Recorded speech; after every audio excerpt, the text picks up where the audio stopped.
안녕하십니까. 벽운사의 지산입니다.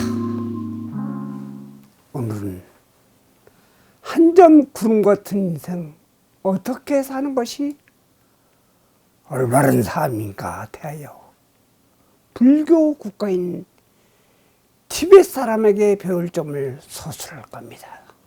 15년 전쯤 벽운사에 티벳 스님이 법회를 하신 적이 있습니다. 제 방에서 다담을 나눴는데 티벳 사람들의 생활 방식을 들으며 우리 자신의 현실과 비교한다면 세상살이 별것이더냐 하고 느껴지는 것이 점점 깊어지는 이때에 꼭 마음에 간직할 이야기인 것 같습니다. 불교에서 많이 가르치는 삼독심에 대해 기반을 둔 것 같습니다. 그 첫째가 탐욕입니다. 우리 모두가 성공과 출세를 또는 무난함을 원합니다.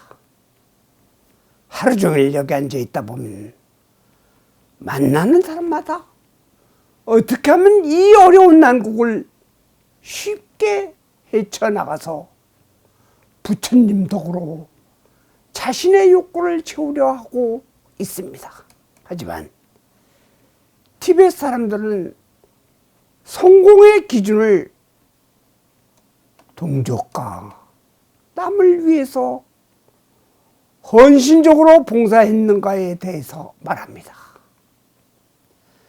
출세란 세상에 태어났음을 말하지만 이들은 아직까 이기심에서 벗어남을 뜻한다고 말합니다. 즉 나눔과 봉사를 출세의 정의로 합니다.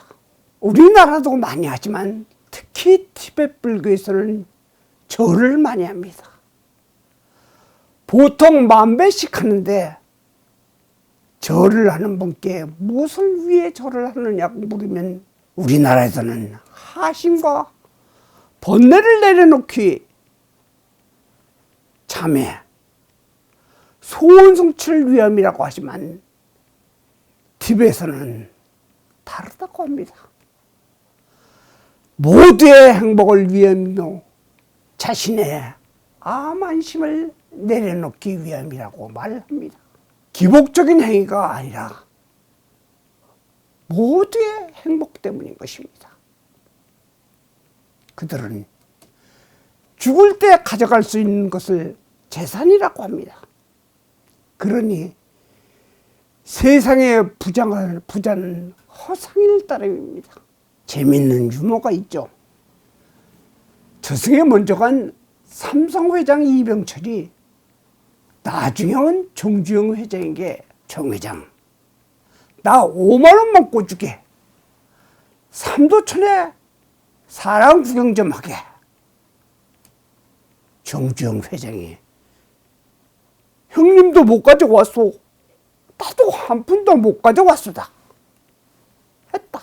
그러니 티벳에서는 죽을 때 가져갈 수 있는 것이 재산이라 합니다.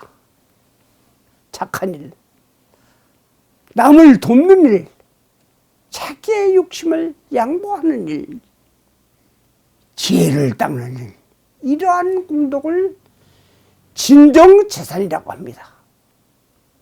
결국 이 세상은 나 하나가 아니라 남을 위한 공덕에 기도가 함께 공존되어야 한다는 이치를 깨닫는 일상이라고 합니다. 티벳 스님들이 한국에 와서 가장 힘든 것이 식사 때마다 많이 먹으라는 소리라고 합니다. 티벳에서는 알아서 양만큼 먹는데 자꾸 많이 먹으라고 하면 욕심도 많아지는 것 같다고 합니다. 소욕과 나눔의 일상에 화되어 있는 것입니다. 둘째가 화를 다스리는 생활. 우리나라에서는 욕문화가 있습니다. 화가 화가 나서 하는 욕이 문화까지 발전된 경우입니다. 한 유명 정치인이 욕을 하는 탤런트와 대화하는 장면까지 TV에 비추어지기까지 합니다. 그러나 TV에서는 좋건 나쁘건 욕이 없습니다. 가장 큰 욕이 인과를 모르는 사람, 화를 잘 내는 사람이라고 합니다. 이 욕의 배경은 지혜와 자비인 것입니다. 리차드 기어는 허리우드의 유명 배우로서 티벳의 독립을 지지하는 사람으로 중국인에게 적개심이 강한 사람입니다.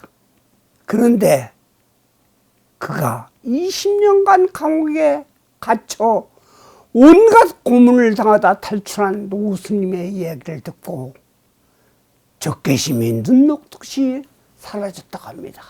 그 내용은 노스님이 말하기를 내 삶에서 가장 위험했던 순간이 중국인에게 잠깐 자비심을 잃었을 순간이었다고 합니다. 그러며 눈물을 보였다는 이야기였습니다.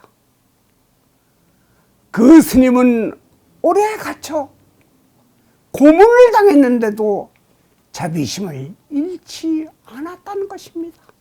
나쁜 사람보다 더 나쁜 것은 나쁜 사람을 보고 화내는 사람, 부정한 사람보다 더 부정한 사람은 그를 용서하지 못하는 사람.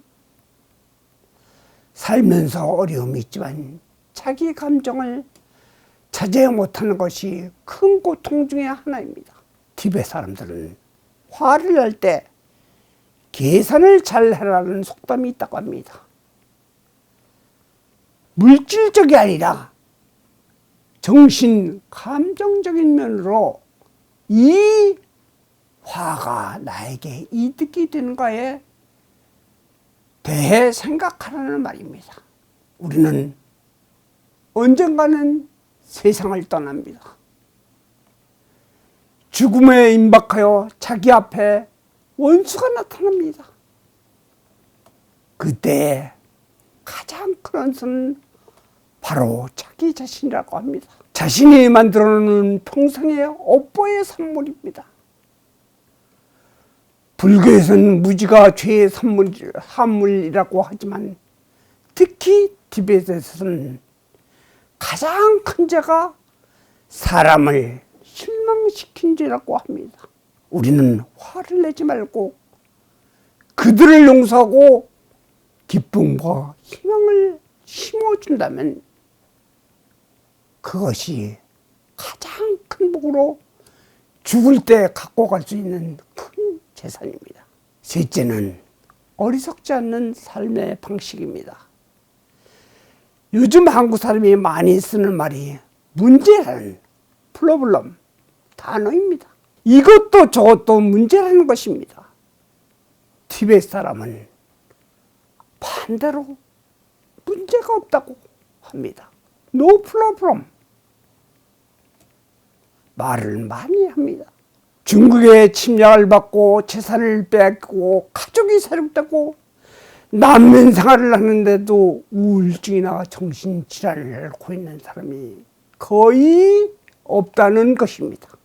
이번에 만난 스님들도 중국인들이 종교 탄압에 대해서 물으니 살인을 저지르는 군인들이 무슨 잘못이 있느냐?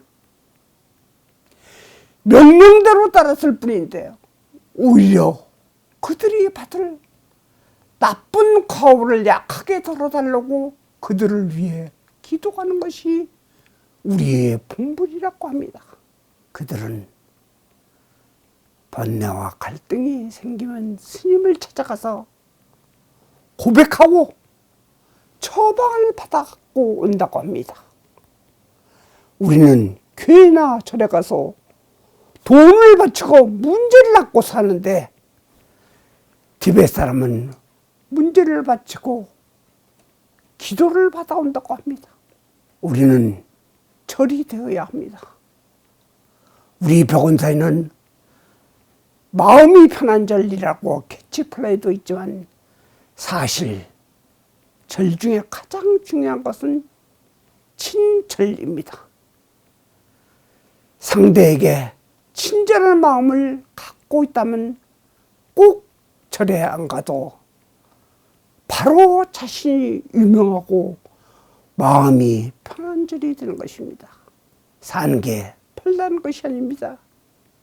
이렇게 어리석지 않은 삶이 자신을 영원히 행복하게 만듭니다. 티베트인의 삶을 배우면서 우리도 이와 같이 산다면 절이 따로 필요 없는 우리가 될 것입니다. 아직도 구독 글씨가 붉은색이면 눌러주시고 내용이 좋으면 좋아요를 눌러주세요. 모두가 부처가 되는 세상을 기다립니다. 나무 관세음보살, 나무 관세음보살, 나무 대자대비 관세음보살.